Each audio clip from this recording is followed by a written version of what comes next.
Mangwana ni malelepo vukenjani kleklas vanave Africa. Welcome to Africa Good Morning, the news and current affairs show bringing you everything you need to know happening on the African continent and beyond. It is Tuesday, the 11th of June, and you are joined by Ashwin Berry. These are some of our top stories today. The aircraft carrying Malawi vice president goes missing.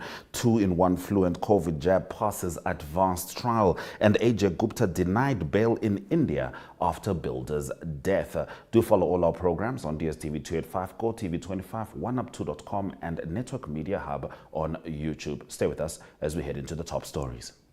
The Ministry of Environment, Forestry and Tourism, in collaboration with the Namibia Tourism Board and the Ondonga Traditional Authority, will be hosting the Itotha Carnival at the Kangonde Salt Pan in the Oshikoto region from 27 June to 1st July 2024. Expect a fun-filled weekend including traditional dishes, cookout competitions, totem parades, traditional games, horse riding, skydiving and quad biking. Accommodation facilities will be available at cost. The Itotha Carnival, celebrating our ancient heritage.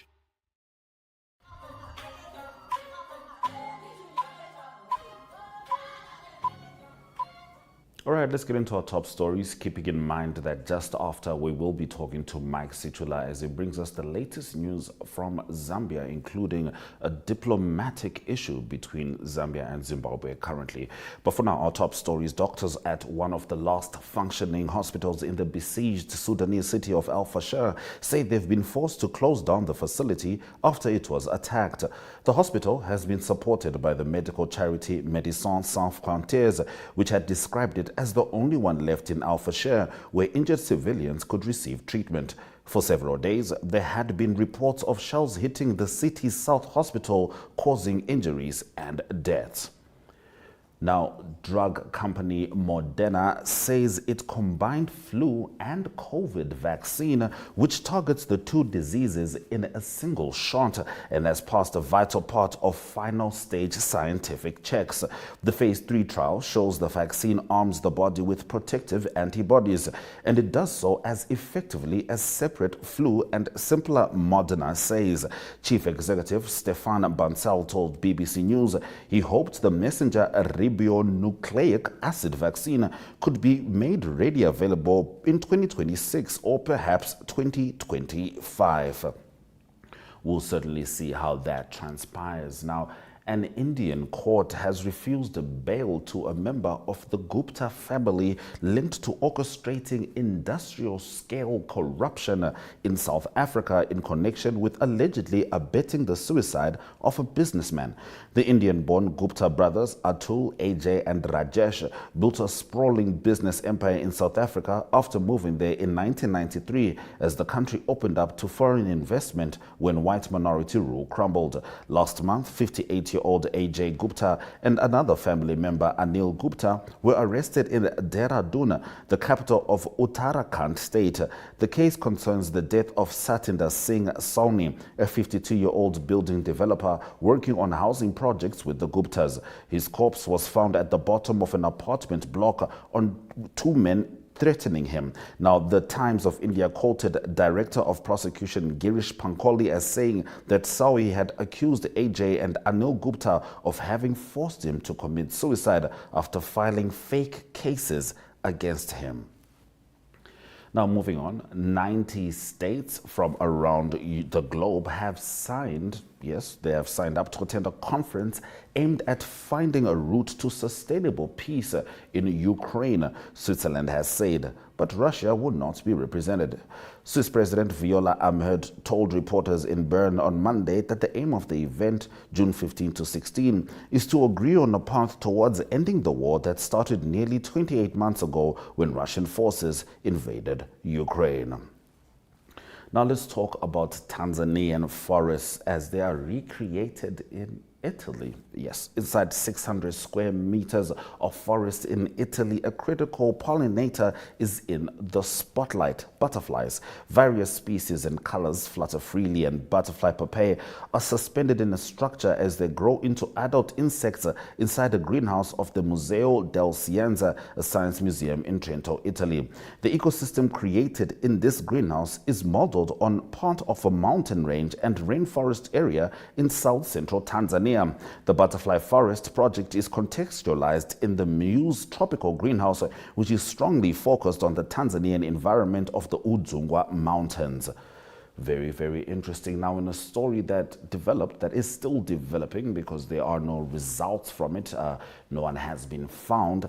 Aircraft carrying Malawi vice president has gone missing. This is from about a couple of hours ago. An aircraft carrying Malawi's vice president Saulos Chilima and 9 others has gone missing, a statement from the president's office said. The Malawi Defense Force aircraft went off the radar after it left the capital Lilongwe on Monday morning. The plane was supposed to land at Mzuzu International Airport in the country's north just after 10 a.m. local time. Now, in a speech late last night, President Lazarus Chakwera said a search and rescue operation was continuing. Mr. Chakwera earlier cancelled his flight to the Bahamas, which was scheduled for Monday evening. Now, the reason for the aircraft's disappearance is not yet known, General Valentino Piri told Mr. Chakwera. Moses Kunkuyu, Malawi's information minister, told the BBC that efforts to find the aircraft are intensive. Mr. Chilima was on his way to represent the government at the burial of former cabinet minister Ralph Kasambara, who died 3 days ago. And interestingly, according to some SADC reporters, Malawi is yet to reach out to neighboring countries. So we'll see how this develops, and we certainly hope Malawi's vice president can be found.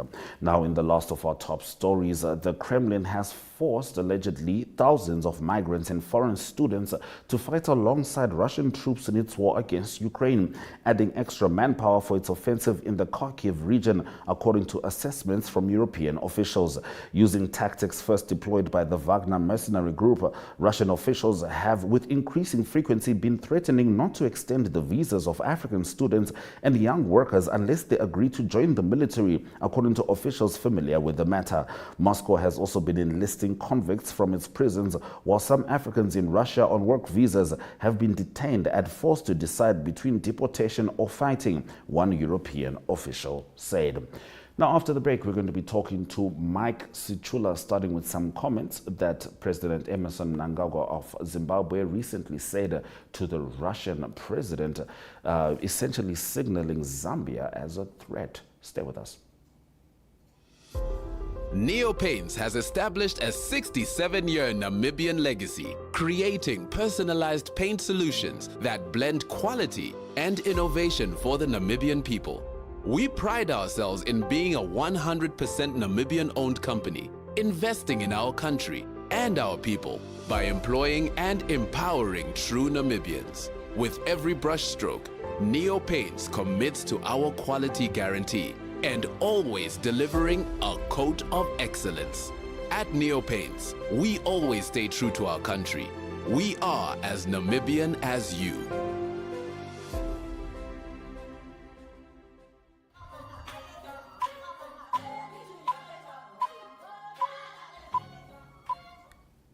All right, it's time for us to talk to Mike Sichula about the stories stemming from Zimbabwe. Good morning, Mike. How are you? I'm very well, thank you, our dear viewers. Tribune, Mike, let's get straight into the stories. Harry Kalaba, the former Minister of International Affairs, has asked President Hakainde Hichilema to promptly repair ties with Emerson Mnangagwa, the President of Zimbabwe. This is very interesting, considering that all the instigation came from Mnangagwa, and it was clear for the world to see. Yes, so the Zambian government, they have not issued any statement on this matter. Only matter statement that has come from the government, the UPND,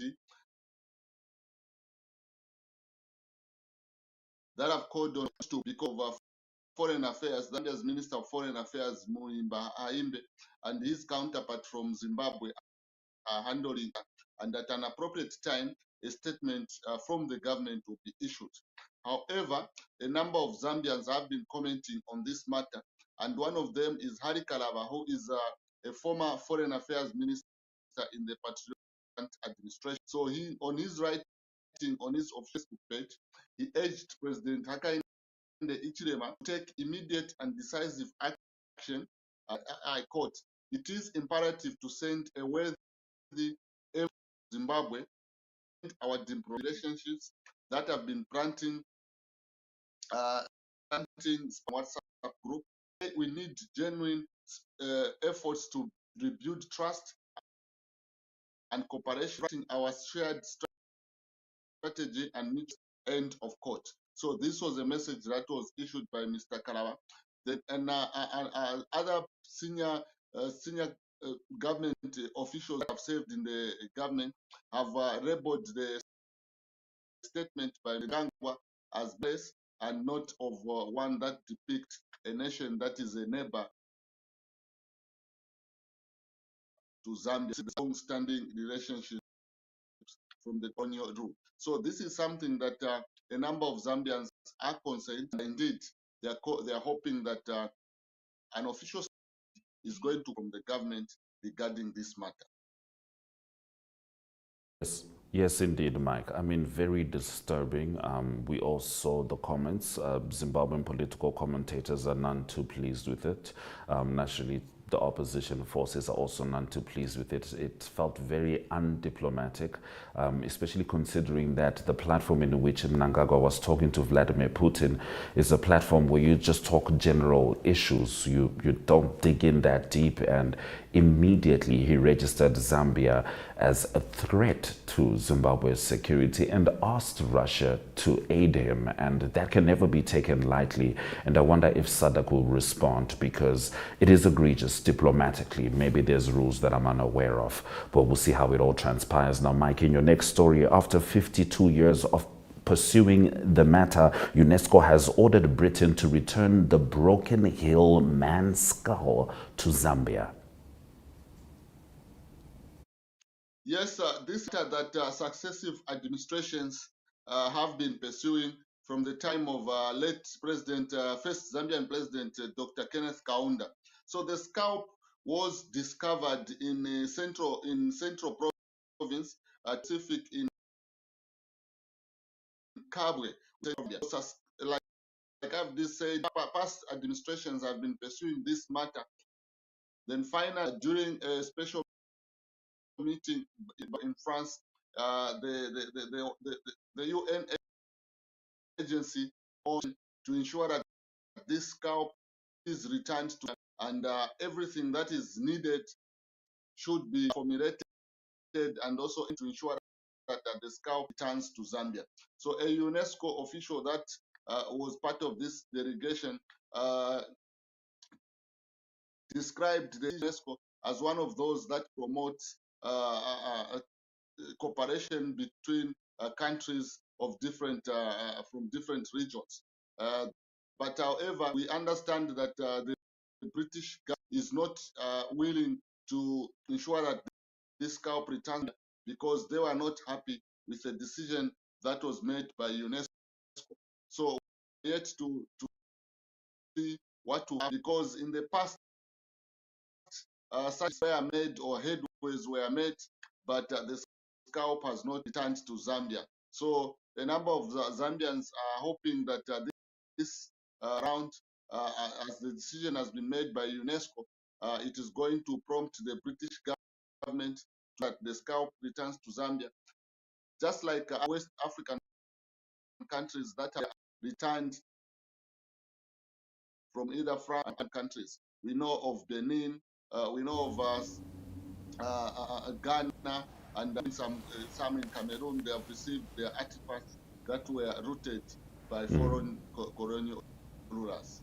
Yes, yes, indeed. I mean, I would assume it's easy to get the artifacts back, and indeed the broken man's skull, especially because the narrative has been that Britain is ashamed of its colonial past. That is what we've been made to understand. So I assume eventually they'll come to the table if They are ashamed.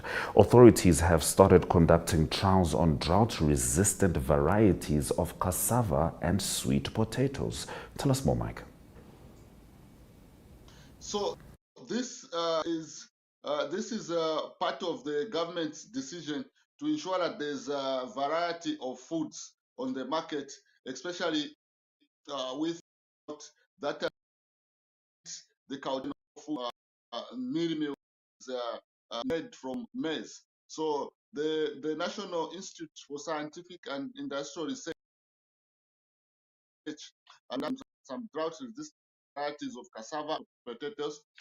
This is in view to recommend them to the southern part of the country, which has been hit hard drought. So the southern part of Zambia does grow a lot of cassava is grown in the north and Ruapura parts of Zambia. So the research center says the center is conducting. This says the drier parts of the country, like southern province, crops like sorghum, potatoes, and cassava, which can want drought wrong scales. The minister in charge of technology has the institution of crops that can be grown in each province that can also withstand drought conditions. This is something that excited farmers here in Zambia, because as we speak right now, because of the high cost of mealie meal, a lot of Zambians have reverted to eating at least sweet potatoes for their breakfast. Also eating these sweet potatoes afternoons to cut away spending on the high cost of mealie meal. So it's something that is likely to be of a positive and to the agriculture sector. All right, we'll certainly be keeping an eye on that. Now, Mike, Zambia will be hosting the Zone 4.5 Chess Championships. I hope I said that right. Yes, you did. Thank you. The tournament is to attract more than 10 countries from the and other countries. So the championship will also be held in partnership with a Project Chess Academy Zambia and other stakeholders. According to Chess Federation of Zambia President Leslie Chikuse, he said the country after Zimbabwe failed to host. He did also say that the federation needs about $1,000 United States dollars to meet the full budget required to host tournament. You also might be aware some Zambian chess players have over in the recent past won international medals, and I think that this coming part of motivate a lot of chess players to also venture into the sport. Then in other sports news, Polo will host the Taifa Stars. This match will be taking place in Ndola on the Copper Belt. If you also may be Zambia lost on Tuesday 2-1 in Morocco. So this match is one of those that the Chipolopolo would have to win. If I have to what the coach said, grant that the chances of Zambia going to the World Cup are still live, and they need to start from win match tonight. All right, we certainly wish them all the best, and thank you, Mike, for bringing the news stories as they are from Zambia. Thank you very much. We'll certainly keep an eye on the Zimbabwe-Zambia wrangles that Zambians and a number of Zimbabweans living and do not want to see. Yes, it's always best if we keep our arguments surrounding who owns Victoria Falls. We never want it to get too serious. Let's have a look at the weather predictions.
Now, in a brief update, the South African police have seized over 400 million rand worth of counterfeit and illicit goods, this in the last 8 months.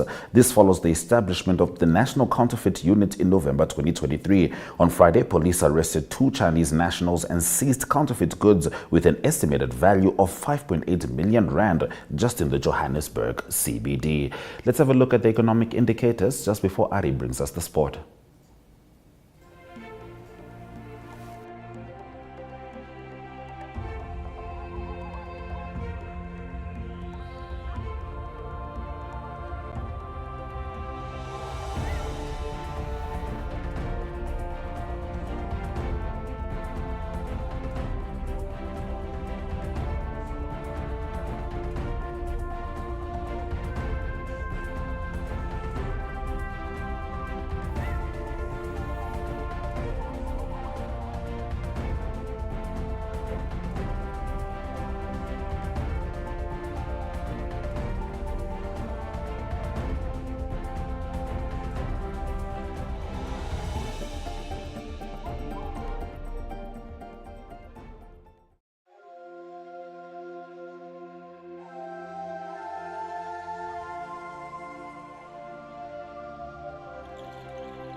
Good day everyone, time for international sports news and starting off with Formula One racing news. The next Formula One race will be in 2 weeks' time. That will be the Spanish Grand Prix on the 23rd of June.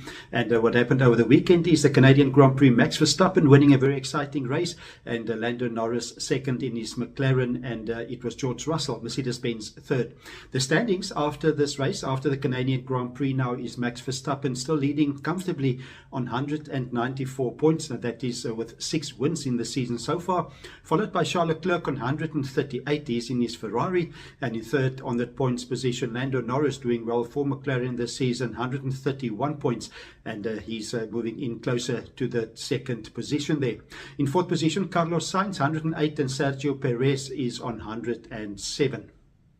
Continuing international sports news with golf news related to Jon Rahm. He's on the men's world ranking number 7 at the moment, playing at Live Golf at the moment, but he's got a foot injury, so he didn't complete the Live Golf tournament in Houston. There's an injury concern that he might not be able to play in the US Open that starts in a few weeks' time on the 13th of June, and he didn't complete his second round in the Live Golf tournament, and that tournament was won by Mexican Carlos Ortiz. He won it on a total of 15 under par over 54 holes. On the men's PGA tournament, it was the Memorial Tournament won by Scotty Scheffler, the world number 1. That was his 5th tournament win for the season. He finished on -8 for the 4 rounds, followed by 1 shot back by Colin Morikawa. And also a great performance by South African Christian Besaidnout, finishing 4th position on his own with a score of -3 for the 4 rounds. And closing off today's international sports news, it is soccer news. That is soccer news from Manchester United. Still not clear if Erik ten Hag will remain on as coach for Manchester United. There's strong speculation that he might not be the coach leading into the new season. And he had a low-par season for Manchester United, but he finished off with a great win in the FA Cup. So it's Sir Jim Ratcliffe, the owner, that must make a decision on Erik ten Hag. There was speculation that Jim Ratcliffe, did meet with another coach, that is Thomas Tuchel, and he's the former coach of Bayern Munich and also Chelsea. Apparently met with him in France, but it was Tuchel that said that he's not interested in coaching now.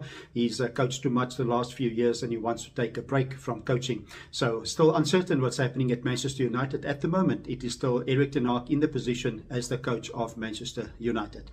That's the international sports news for today. Hope you have a great sport day, and we talk international sport again tomorrow. Goodbye.